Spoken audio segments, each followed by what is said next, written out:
Can we do nudity in this? We can't. Hi, I'm Hollywood Nick Manker, and enjoy another movie review. What do you want me to say? My original idea required nudity.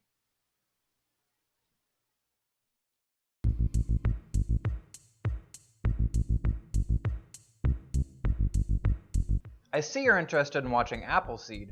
Here's what you need to know about the movie.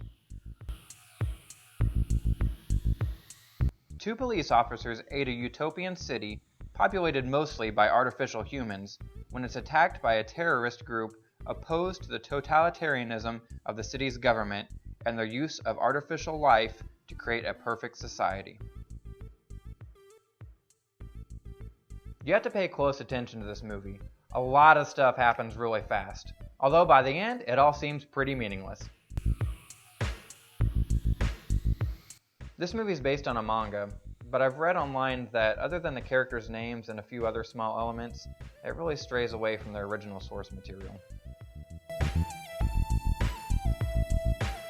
The movie has some decent moments of animation in it, and the characters and world have some potential if they were established a bit better.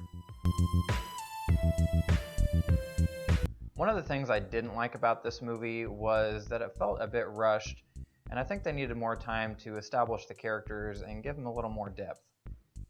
For example, the character Boyeros looks like a robot, but he references himself as a human and also bleeds, and they don't really explain much of this backstory. The character Hitomi was a bioroid created to protect the city, but they don't explain why she was engineered to act like a teenager, or why she rescued so many humans and brought them into the city.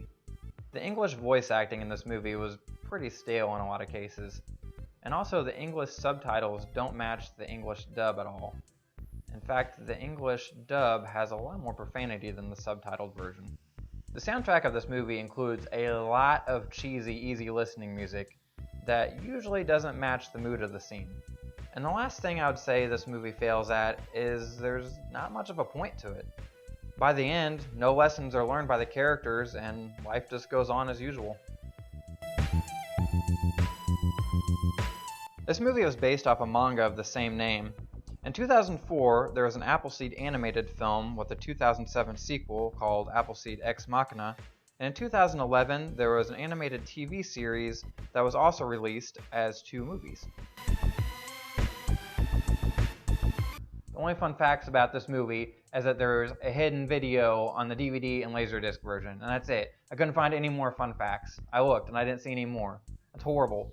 I watched this movie wanting to tell you guys about fun facts, and there's no more fun facts. This is my favorite part, and I missed it because there's only one fun fact.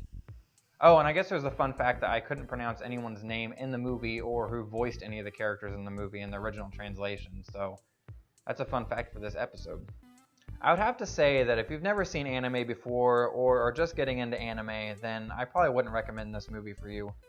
But if you're already an anime fan, then this movie is worth checking out. Speaking of checking out, you should stop on by Hollywood Nick's Videorama and check out a copy of it today.